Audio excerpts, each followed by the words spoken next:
Citra, seorang tenaga kerja wanita asal Indonesia, berangkat ke Kamboja dengan harapan besar untuk mengubah nasib keluarganya. Namun, di negeri asing itu, ia justru terjebak dalam jaringan perdagangan organ manusia yang kejam. Setelah kehilangan kesadaran, Citra terbangun di sebuah rumah sakit dengan tubuh yang lemah dan jiwa yang terluka. Dalam perjuangan panjang antara hidup dan mati, ia berusaha bangkit, melawan ketidakadilan, dan mencari keadilan untuk dirinya dan para korban lain. Kisahnya adalah perjalanan penuh haru, ketegangan, dan harapan yang mengajarkan kita tentang kekuatan manusia dalam menghadapi kegelapan. Citra menatap langit senja dari balik jendela pesawat yang membawanya meninggalkan tanah kelahirannya, sebuah desa kecil di Jawa Tengah. Warna jingga kemerahan perlahan memudar, berganti dengan gelapnya malam yang penuh bintang. Di dadanya ada campuran rasa haru, cemas, dan harapan yang sulit diungkapkan dengan kata-kata. Ini adalah awal dari perjalanan yang ia yakini akan mengubah hidup keluarganya. Sejak kecil, Citra sudah terbiasa hidup sederhana. Ayahnya seorang petani, ibunya mengurus rumah, dan adik-adiknya yang masih kecil. Mereka hidup pas-pasan, tapi penuh cinta dan kebersamaan. Namun, belakangan ini, keadaan semakin sulit. Harga hasil panen turun, dan biaya sekolah adik-adiknya semakin membengkak. Citra merasa bertanggung jawab untuk membantu meringankan beban keluarga. Ketika tawaran kerja sebagai tenaga kerja wanita, TKW di Kamboja, datang melalui seorang agen yang katanya terpercaya, Citra tak ragu. Gaji yang dijanjikan jauh lebih besar daripada yang bisa ia dapatkan di desa. Meski ada suara kecil di hatinya yang meragukan, ia menepisnya. Ini untuk keluarga, pikirnya. Di bandara, Citra berpisah dengan keluarganya. Ibunya memeluknya erat, meneteskan air mata, sementara ayahnya hanya bisa mengangguk pelan, mencoba menyembunyikan kekhawatirannya. "Jaga diri baik-baik, nak. Jangan lupa doa," pesan ibunya dengan suara bergetar. Sesampainya di Kamboja, Citra disambut oleh agen yang membawanya ke sebuah rumah yang akan menjadi tempat tinggal dan tempat kerjanya. Lingkungan asing dengan bahasa yang tak ia mengerti, membuatnya merasa asing dan sedikit takut. Namun, ia berusaha tersenyum dan menyesuaikan diri. Hari-hari pertama di tempat kerja berjalan cukup baik. Citra bekerja sebagai pembantu rumah tangga di sebuah keluarga lokal yang tampak ramah. Ia belajar sedikit demi sedikit bahasa setempat, berusaha keras agar bisa berkomunikasi. Setiap malam, ia menelepon keluarganya di Indonesia, menceritakan tentang hari-harinya dan mendengar kabar dari rumah. Namun, di balik senyum dan kerja kerasnya, ada rasa rindu yang dalam. Rindu akan rumah, akan keluarga, dan akan kehidupan yang sederhana tapi penuh kehangatan. Citra sering menatap foto keluarganya yang ia simpan di dompet, menguatkan dirinya untuk terus bertahan. Suatu malam, saat ia sedang membersihkan rumah, seorang pria yang dikenalnya dari agen datang dan berbicara dengan nada serius. "Citra, ada pekerjaan tambahan yang harus kamu lakukan. Jangan khawatir, ini untuk kebaikanmu," katanya sambil menatap tajam. Citra merasa ada sesuatu yang aneh, tapi ia tak berani menolak. Ia tahu, di sini, ia bukan siapa-siapa. Ia hanya bisa berharap bahwa semua ini akan segera berlalu, dan ia bisa kembali ke pelukan keluarganya dengan tangan penuh rejeki. Malam itu, Citra tidur dengan hati yang gelisah, tanpa tahu bahwa perjalanan hidupnya akan segera berubah drastis. Harapan yang ia bawa kini mulai diuji oleh kenyataan yang jauh lebih kelam dari yang pernah ia bayangkan. Bab 1 ini mengajak pembaca merasakan harapan dan ketegangan awal dalam perjalanan Citra sebagai TKW di negeri asing. Jika Anda ingin, saya siap melanjutkan ke bab 2 dengan detail yang sama. Hari-hari Citra di Kamboja mulai terasa semakin berat. Meski awalnya ia berusaha menyesuaikan diri dengan lingkungan baru, kenyataan yang dihadapinya jauh dari apa yang pernah ia bayangkan. Rumah tempat ia bekerja memang bersih dan teratur, tapi suasana di dalamnya seringkali dingin dan penuh tekanan. Setiap pagi, Citra bangun sebelum matahari terbit. Ia harus menyelesaikan pekerjaan rumah tangga yang tak ada habisnya. Menyapu, mengepel, mencuci pakaian, memasak, dan melayani permintaan. Majikan yang kadang tak masuk akal. Bahasa yang terbatas membuatnya sulit mengungkapkan kelelahan atau keluhan. Ia hanya bisa mengangguk dan tersenyum, meski hatinya mulai terasa berat. Suatu hari, saat sedang membersihkan halaman, Citra mendengar bisik-bisik dari beberapa pekerja lain yang juga berasal dari Indonesia. Mereka berbicara dengan nada cemas tentang agen yang membawa mereka ke sini. "Kita harus hati-hati, Citra. Banyak yang bilang agen itu tidak jujur," kata salah satu dari mereka. Seorang wanita bernama Sari Citra mencoba mengabaikan peringatan itu. Tapi rasa curiga mulai tumbuh. Ia mulai memperhatikan hal-hal aneh. Beberapa rekan kerjanya tiba-tiba menghilang tanpa kabar. Ada larangan keras untuk keluar rumah tanpa izin, dan teleponnya seringkali dicek oleh majikan. Rasa takut mulai merayapi pikirannya. Suatu sore, ketika Citra sedang beristirahat di kamar, seorang pria asing datang mengunjunginya. Ia memperkenalkan diri sebagai perwakilan agen dan mengatakan bahwa ada pekerjaan tambahan yang harus dilakukan, Citra. "Ini demi masa depanmu. Jangan khawatir," katanya dengan senyum yang tidak meyakinkan. Citra merasa tidak nyaman, tapi ia tidak berani menolak. Ia tahu, menolak bisa berakibat buruk. Malam itu, ia tidur dengan pikiran yang kacau, bertanya-tanya apa sebenarnya yang sedang terjadi. Hari-hari berikutnya, tekanan semakin meningkat. Citra mulai merasakan sakit di tubuhnya yang tidak biasa, terutama di bagian punggung dan perut. Ia mencoba mengabaikannya, menganggap itu hanya kelelahan biasa. Namun, rasa sakit itu semakin menjadi-jadi. Suatu malam, saat ia sedang tidur, Citra terbangun oleh suara gaduh di luar rumah. Ia melihat beberapa pria masuk ke dalam rumah dengan paksa. Jantungnya berdegup kencang, dan ia berusaha bersembunyi di balik tirai. Namun, tak lama kemudian, seseorang menariknya keluar dengan kasar. Citra berteriak, tapi suaranya tertelan oleh kegelapan malam. Ia dibawa pergi tanpa tahu kemana. Rasa takut dan kebingungan menguasai dirinya. Ia hanya bisa berharap ada keajaiban yang akan menyelamatkannya. Dalam perjalanan yang gelap dan penuh ketidakpastian itu, Citra mulai menyadari bahwa dunia yang ia masuki jauh lebih berbahaya daripada yang pernah ia bayangkan. Harapan yang dulu membara kini mulai redup, digantikan oleh ketakutan yang mencekam. Kegelapan malam itu terasa begitu pekat, seolah menelan seluruh harapan yang pernah Citra miliki. Tangannya terikat erat, tubuhnya yang lemah digiring tanpa arah jelas. Suara langkah kaki yang berat dan bisikan-bisikan asing memenuhi telinganya, membuat jantungnya berdegup tak karuan.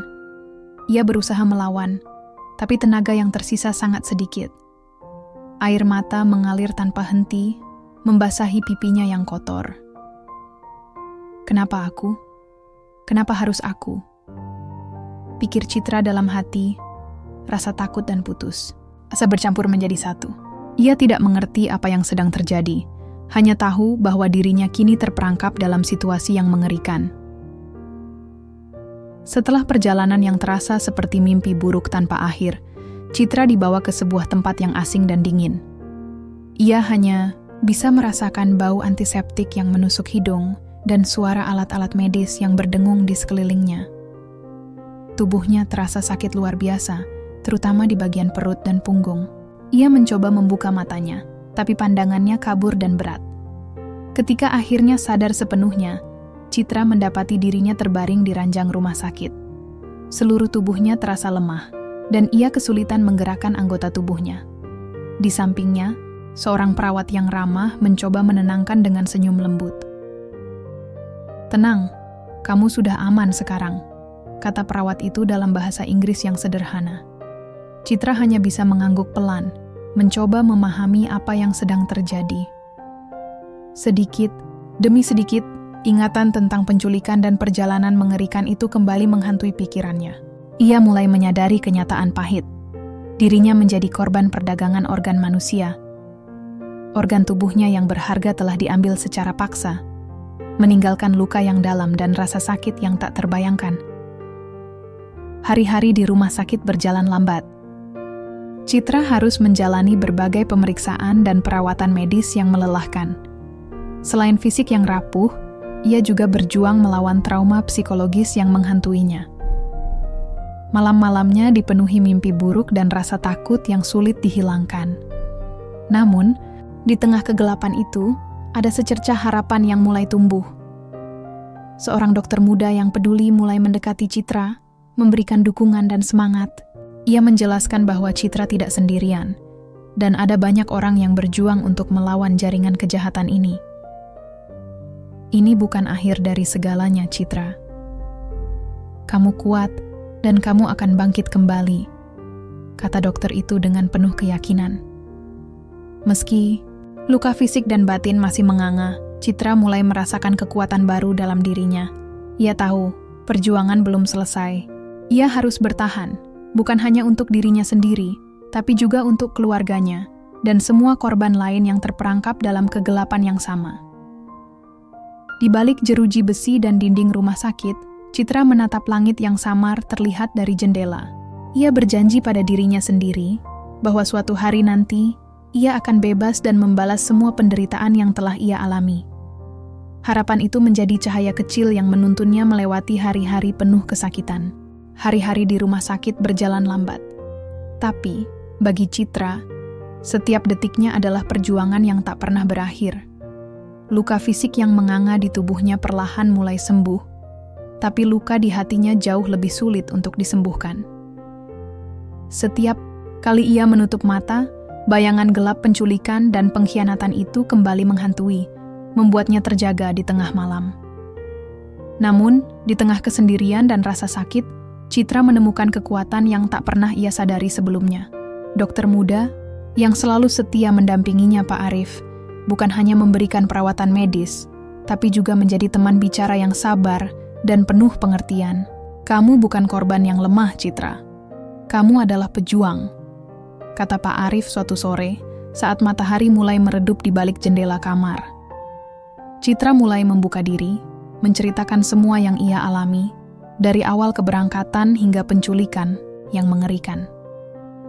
Pak Arif mendengarkan dengan seksama, mencatat setiap detail yang bisa membantu mengungkap jaringan kejahatan di balik perdagangan organ manusia ini. Kita harus melawan mereka, Citra. Kamu tidak sendirian, ujarnya penuh semangat. Dengan dukungan Pak Arif dan beberapa staf rumah sakit yang peduli, Citra mulai menghubungi Kedutaan Besar Indonesia di Kamboja. Prosesnya tidak mudah. Banyak birokrasi dan ketakutan yang harus dihadapi. Namun, perlahan-lahan, bantuan mulai berdatangan. Polisi setempat mulai melakukan penyelidikan, dan beberapa pelaku berhasil ditangkap. Meski begitu, ancaman masih mengintai. Citra sering merasa diawasi, dan ada saat-saat ketika rasa takut kembali menguasai dirinya. Tapi kali ini, ia tidak menyerah. Ia belajar untuk berdiri tegak, melawan ketakutan dengan keberanian yang tumbuh dari dalam. Di sela-sela perjuangannya, Citra juga mulai berkenalan dengan beberapa korban lain yang berhasil diselamatkan.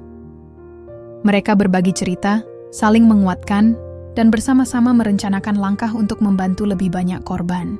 Citra merasa bahwa dirinya bukan hanya bertahan untuk dirinya sendiri, tapi juga untuk mereka semua.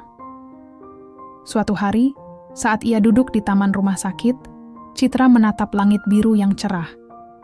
Angin sepoi-sepoi mengusap wajahnya, membawa harapan baru. Aku akan pulang, bisiknya pelan. Aku akan kembali ke Indonesia, dan aku akan berjuang agar tidak ada lagi yang mengalami seperti aku. Perjalanan pulihnya bukan tanpa rintangan. Ada hari-hari ketika ia merasa lelah dan ingin menyerah. Tapi setiap kali itu terjadi, ia mengingat wajah keluarganya, suara ibu yang penuh doa, dan janji yang ia buat pada dirinya sendiri. Itu yang membuatnya terus maju. Bab ini menutup dengan gambaran Citra yang mulai bangkit dari keterpurukan, berjuang tidak hanya untuk kesembuhan fisik, tapi juga untuk keadilan dan masa depan yang lebih baik. Ia menjadi simbol harapan dan keberanian di tengah kegelapan yang pernah menjeratnya. Setelah berbulan-bulan menjalani perawatan dan perjuangan di Kamboja, akhirnya hari yang dinanti-nanti, Citra tiba.